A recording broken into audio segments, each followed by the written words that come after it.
This is Michelle, and you are listening to Unqualified Opinions. Every few years, usually during an election cycle, a tax bill, or a Wi-Fi outage, someone announces it. I'm done. I'm starting my own country. They say it like they're deleting an app. And I get it. I really do. The fantasy is clean. No politicians you didn't vote for. No rules you didn't agree with. Just land, freedom, vibes, and a flag you designed in Canva. But here's the problem. A country is not an attitude. It's not a declaration. It's definitely not a podcast episode plus a Discord server. So let's walk through why becoming your own country sounds empowering, but collapses the second reality shows up with a clipboard. First, declaring independence is just talking. Anyone can declare anything. I can declare my kitchen a sovereign nation right now. That doesn't mean that UPS is going to recognize it. It doesn't mean the IRS stops calling. And it definitely doesn't mean the fire department asks for my passport. A country only exists if other countries agree that it exists. That's called recognition.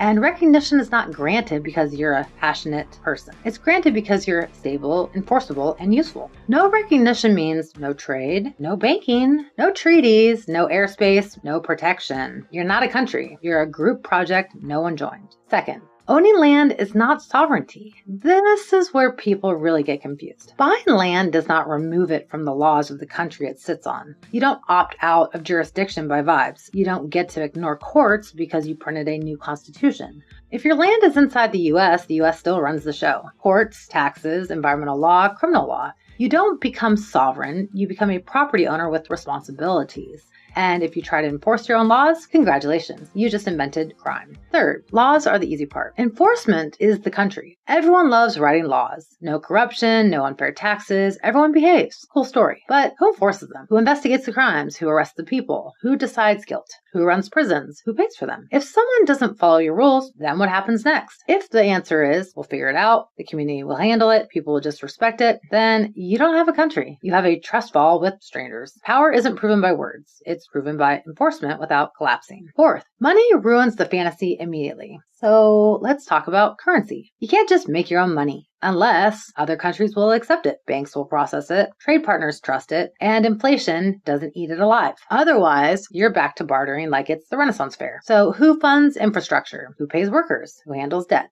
A country without a credible financial system isn't independent. It's isolated, and isolation is expensive. Fifth, defense is not optional. Every new country fantasy skips this part. Who is going to protect you? Because the moment you claim sovereignty, you become interesting. Not to tourists, to governments. If someone violates your borders, what do? Call who? You either defend yourself, ally with someone stronger, or get absorbed. There is no fourth option. Peace exists because power backs it up. Sixth, people are the hardest part. Now here's the quiet truth. Running a country means managing people you disagree with. People who don't like your rules, don't share your values, don't want to cooperate, don't want to leave. If your country only works when everyone agrees, it's not a country, it's a club.